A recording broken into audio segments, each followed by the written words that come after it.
a wicked wind here in Duluth. The ice that's built up on the shore is being pounded.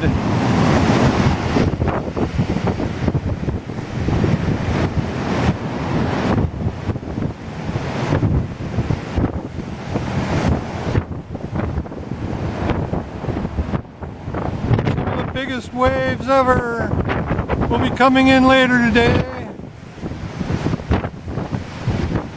Here's one now.